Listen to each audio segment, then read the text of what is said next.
गुजरात मधली भयानक घटना ज्यामुळे संपूर्ण देश हादरला। तुमचा मुलगा किंवा मुलगी शाळेत जात असेल तर सावधान, हा व्हिडिओ पहा। ही बातमी, ही घटना विशेषतः ज्यांची मुलं किंवा मुली शाळेत जातात, ट्युशनला जातात, त्या प्रत्येक आई वडिलांची चिंता वाढवणारी आहे। देशभरात चर्चेचा विषय ठरलेली घटना, माणुसकीला काळिमी फासणारा एक प्रकार समोर आलाय, ज्याची सध्या देशभरात प्रचंड चर्चा सुरू आहे। विश्वास आणि नात्यावर प्रश्नचिन्ह निर्माण करणारी घटना आहे। असं काय घडलंय गुजरात मध्ये की ज्यामुळे मुला मुलींच्या पालकांमध्ये भीतीचं वातावरण पसरलंय? का सुरू झाली एवढी मोठी चर्चा? एक अशी घटना की ज्यांनी सर्व मर्यादा पार केल्यात। शाळेत जाणाऱ्या एका चिमुरड्या मुलासोबत काय घडलंय, काय झालंय, लगेच पहा।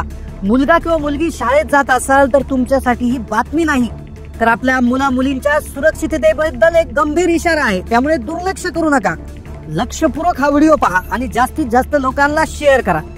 ही गोष्ट आहे गुजरात मधल्या सुरत शहराची। तारीख होती 25 एप्रिल।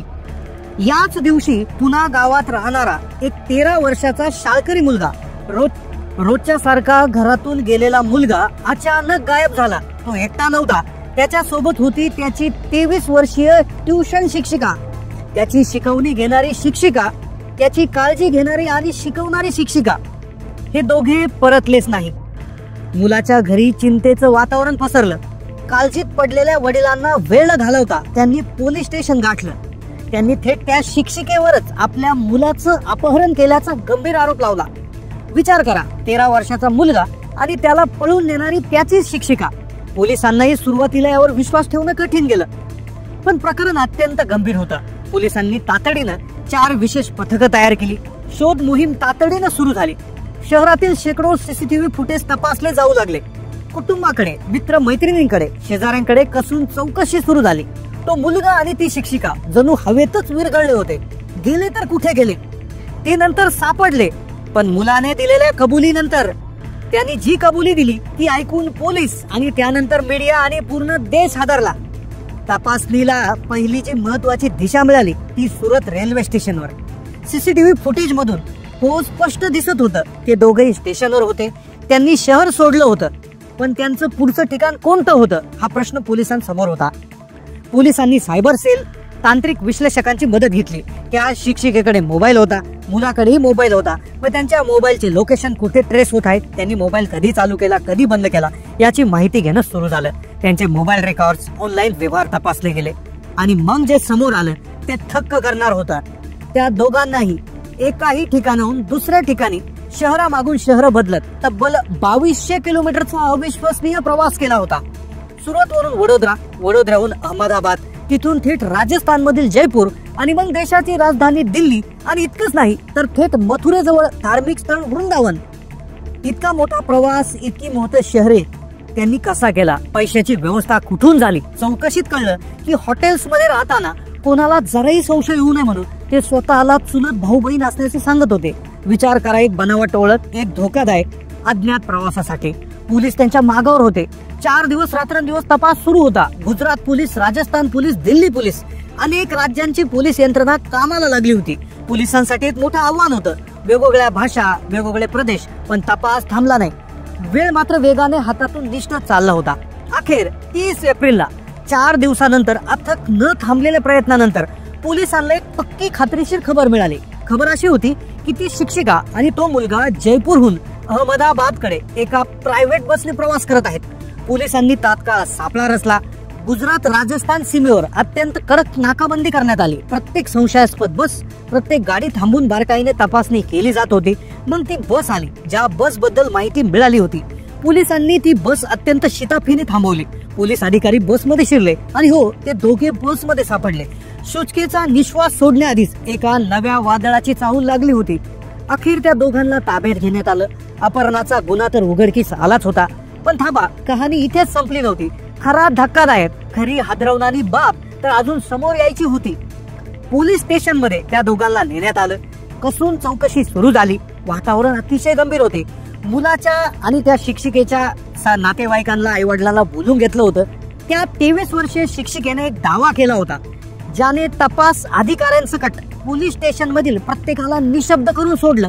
तपास अधिकाऱ्यांच्या चेहऱ्यावर अविश्वसनीय भाव आणि सगळेजण शांत झाले तिनं सांगितलं की ती 5 महिन्याची गर्भवती आहे.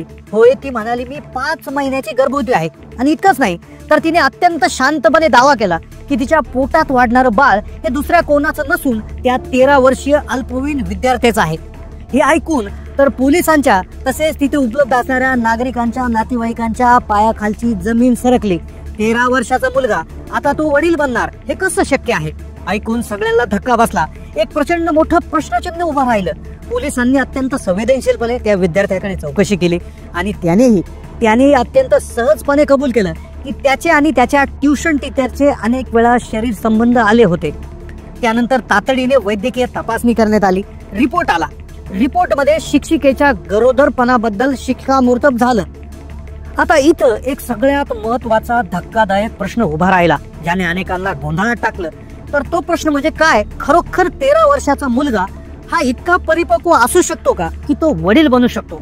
अनेक लोकांना वाटतं की हे पूर्णपणे अशक्य आहे, ही निव्वळ अफवा आहे. पण याबद्दल विज्ञान काय सांगतं हे देखील ऐकायला विचित्र वाटेल, अनेकांनाही खोटं वाटेल, पण विज्ञान वेगळंच सांगतं. वैद्यकीय शास्त्रानुसार मुलांमध्ये साधारणपणे 12 ते 16 वर्ष वयोगटातच तारुण्य अवस्था किंवा पौडांग अवस्था सुरू होते. हा एक नैसर्गिक टप्पा आहे. याच काळामध्ये त्याच्या शरीरात अनेक महत्वाचे बदल घडतात आणि त्याची वडील बनण्याची क्षमता सुरू होते. आता विचार करा, जर एखाद्या मुलामध्ये हे बदल लवकरच सुरू झाले असतील, म्हणजे वयाच्या 12व्या वर्षी सुरू झाले असतील, म्हणजेच वयाच्या 13व्या वर्षी त्याच्या शरीरामध्ये असे काही बदल घडतात आणि त्याची क्षमता तयार होते ज्या माध्यमातून तो वडील बनू शकतो. हे प्रत्येक मुलाच्या किंवा याच्या शारीरिक विकासानुसार बदलतं. सगळ्यांमध्ये एकाच वेळी हे होत नाही. वैज्ञानिक दृष्ट्या 13व्या वर्षी वडील बनणं हे पूर्णपणे अशक्य नाहीये. म्हणजे शक्य आहे किंवा अशक्य आहे म्हणजे मध्ये आहे. हे कटू आहे पण वैज्ञानिक सत्य आहे. आता या धक्कादायक प्रकरणाकडे केवळ सामाजिक किंवा जैविक पैलूच नाही तर अत्यंत गंभीर कायदेशीर बाजू आहे जे समजून घेणं खूप महत्वाचे आहे. पोलिसांनी त्या शिक्षिकेला तात्काळ अटक केली. तिच्यावर अपहरणासोबत पॉस्को जो कायदा आहे पॉक्सो त्या अंतर्गत गुन्हा दाखल करण्यात आला.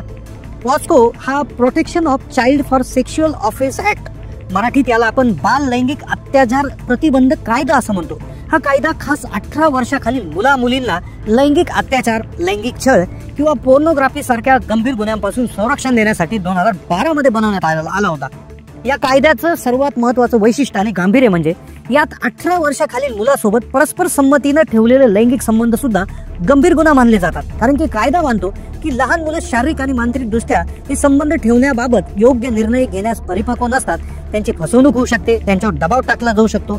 त्यांची संमती ही कायद्याच्या नजरेत कायदेशीर संमती नसते. या प्रकरणात जरी विद्यार्थ्याने संबंधाला नकार दिला नव्हता तरी तो अल्पवयीन असल्याने कायद्याच्या दृष्टीने शिक्षिकेवर बाल लैंगिक शोषणाचा अत्यंत गंभीर गुन्हा दाखल झालेला आहे. या कायद्याअंतर्गत अत्यंत कठोर शिक्षेची तरतूद आहे. आता पोलीस कायद्यानुसार पितृत्व निश्चित करण्यासाठी DNA टेस्ट करत आहेत, ज्यामुळे हे 100% स्पष्ट होईल की या गर्भाचे वडील नेमकं कोण आहे. कायद्याची प्रक्रिया वेगानं सुरू झाली आहे. शिक्षिकेला तिच्या कृत्याबद्दल कठोर कायदेशीर परिणामाला सामोरे जावे लागू शकते. तर मित्रांनो, सुरतची ही घटना नाही तर आपल्या समाजासाठी एक मोठा आरसा आहे. ही एक धोक्याची घंटा आहे. शिक्षक, गुरु आपण ज्यावर मुलांच्या भविष्याची, संस्काराची आणि सर्वात महत्वाचं म्हणजे त्याच्या सुरक्षिततेची जबाबदारी डोळे झाकून टाकतो. त्यांच्याकडून असा विश्वासघात, गुरु शिष्याचं नातं हे किती पवित्र असायला हवं, पण या हादरवणाऱ्या घटनेतून शिकण्यासारखं आहे. सर्वात महत्वाचे म्हणजे आपल्या मुलांबरोबर मनमोकळेपणाने संवाद साधा, त्यांना वेळ द्या. चांगला स्पर्श आणि वाईट स्पर्श म्हणजे गुड टच आणि बॅड टच याबद्दल न लाजता, न घाबरता योग्य वयात शिकवा. त्यांच्या वयात अचानक काही बदल दिसल्यानंतर ते गप्प राहत असतील तर त्यांच्याशी प्रेमाने बोला. त्यांना विश्वास द्या की आम्ही तुमच्या सोबत आहोत. शाळा प्रशासनाने, पालकांनी, समाजाने एकत्र येऊन मुलांच्या सुरक्षिततेसाठी एक अभेद्य कवच तयार करायला हवं. मुलांच्या वागण्यातील बदलांकडे लक्ष देणं गरजेचं आहे. शाळा, ट्युशन्स, क्लासेस, पालक आणि समाज या सगळ्यांनी मिळून मुलांसाठी एक सुरक्षित वातावरण निर्माण करण्याची आता गरज झालेली आहे. ही घटना पुन्हा एकदा आठवण करून देते की कुणीही अनपेक्षित काहीही घडू शकतं. त्यामुळे आपण आपल्या मुलाला, मुलीला व्यवस्थित सल्ला देणं, त्यांना समजून घेणं हे आता खूप गरजेचं बनलेलं आहे. आणि सगळ्यात महत्त्वाचं म्हणजे सतर्क राहणं खूप गरजेचं बनलेलं आहे. हा व्हिडिओ तुम्ही पाहिलाय, धन्यवाद. पण त्याबद्दल अजूनही तुम्ही ह्या जास्तीत जास्त लोकांना पाठवायला विसरू नका. चॅनलला नवीन असाल तर सबस्क्राईब करा. आमचं तुम्हाला निवेदन आहे की जास्तीत जास्त हा व्हिडिओ शेअर करायला विसरू नका.